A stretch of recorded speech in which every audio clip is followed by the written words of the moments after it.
ബുദ്ധിമുട്ട് തന്നെയാണ്. ഞങ്ങൾ ഇന്നലെ 5 മണിക്ക് ഇവിടെ എത്തിയതാ. 5 മണിക്ക് എത്തിയതുകൊണ്ട് ഇപ്പോഴുവരെ ഞങ്ങൾ ബുദ്ധിമുട്ട് അനുഭവിച്ചുകൊണ്ടിരിക്കുക തന്നെയാണ്. ഇന്നലെ വൈകിട്ട് 5 മണിയാണോ? ഇന്നലെ വൈകിട്ട് 5 മണിക്ക് എത്തിയതാണ്. 9-ാം തീയതി ജോലിക്ക് ജോയിൻ ചെയ്യേണ്ടിയുള്ളതാണ്. പക്ഷെ അതൊന്നും അവർ പറയുന്നില്ല. അവർ 17-ാം തീയതി ഇപ്പോൾ പറയുന്ന ഫ്ലൈറ്റുള്ളൂ. 17-ാം തീയതി അത് അവർ ഉറപ്പ് പറയുന്നില്ല. അതുവരെ കാത്തിരിക്കാൻ നിങ്ങൾക്ക് വേറെ ഫ്ലൈറ്റ് എടുത്ത് പോകാൻ പറ്റത്തില്ല.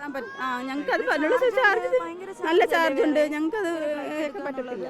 വേറെ ഫ്ലൈറ്റ് നമ്മൾ ചെക്ക് ചെയ്യുമ്പോൾ ഒരാൾക്ക് 40,000 ഒക്കെയാണ്. അപ്പോൾ നമ്മൾ 2 കുഞ്ഞുങ്ങളും കൂടി പോകുമ്പോൾ 1 ലക്ഷം രൂപയുടെ ടിക്കറ്റ്, ഞങ്ങൾക്ക് ഒരു സ്പോട്ടിൽ 1 ലക്ഷം രൂപയുടെ ടിക്കറ്റ് എടുക്കാനുള്ള നിവർത്തിയില്ല. ഇവർ റീഫണ്ട് പോലും തരുന്നത് 14 ദിവസം കഴിഞ്ഞേ തരുള്ളൂ. എങ്കിൽ അതെങ്കിലും യൂസ് ചെയ്ത് വേറെ ടിക്കറ്റ് എടുക്കാൻ വെച്ചാൽ അതും പോസിബിൾ അല്ല. അവരെന്തെങ്കിലും ഒരു ഓപ്ഷൻ തരട്ടെ. നമുക്ക് എമർജൻസി ഉള്ളതുകൊണ്ടാണല്ലോ നമ്മൾ ടിക്കറ്റ് എടുത്ത് പോകുന്നത്. നമ്മുടെ ജോലിക്കാര്യത്തിനാണ് നമ്മൾ പോകുന്നത്. അവർ പറയുന്ന ഡേറ്റിൽ നമ്മൾ അവിടെ ചെല്ലുമ്പോൾ നമ്മുടെ ജോലി അവിടെ ഉണ്ടാവില്ല. അതുകൊണ്ടാണ് ഈ ചെറിയ പിള്ളേരെ എടുത്തുകൊണ്ട് പോകുന്നത്, ജോലിക്ക് വേണ്ടിയിട്ടാണ്. അപ്പോൾ അവരൊരു ഓപ്ഷൻ പറയട്ടെ, എന്താ ചെയ്യാൻ പറ്റുന്ന അവർ പറയട്ടെ. സംസാരിക്കാൻ പറ്റുമോ? സംസാരിച്ചിട്ട് അവർ റെസ്പോൺസ് ഇല്ല. അവർ പുറത്തോട്ട് ഇറങ്ങുന്നില്ലല്ലോ. കുറച്ച് ക്യാബിൻ മറ്റേ ഗ്രൗണ്ട് സ്റ്റാഫ് മാത്രം സംസാരിക്കുന്നുണ്ട്. മാനേജർ ലെവലോട്ടുള്ള ആരും പുറത്തേക്ക് ഇറങ്ങുന്നതേ ഇല്ല, ഒന്നും സംസാരിക്കുന്നുമില്ല.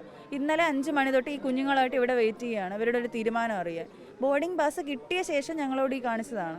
2 മണിക്കൂർ 3 മണിക്കൂർ ഡിലേ എന്ന് പറഞ്ഞ് അവിടെ പിടിച്ചിരുത്തിയിരുന്നു. ഇപ്പം ചോദിച്ചപ്പോൾ പറയണേ എങ്ങാനും ഫ്ലൈറ്റ് വന്നാലോ എന്ന് കരുതി വെയിറ്റ് ചെയ്യിപ്പിച്ചതാണെന്ന്. എടുത്തപ്പോൾ തൊട്ട് അവർക്ക് അറിയാമായിരുന്നു. അവർക്ക് ഒരു ഇത് പറയാമായിരുന്നു. അത് പറഞ്ഞത് ഞങ്ങൾ എത്രയും അവിടെ എടുത്ത് ബുദ്ധിമുട്ടിച്ചത്.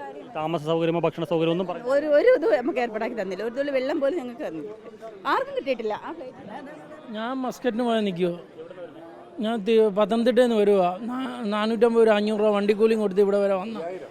5000 രൂപ വണ്ടിക്കൂലി കൊടുത്ത് ഇങ്ങോട്ട് വരിക.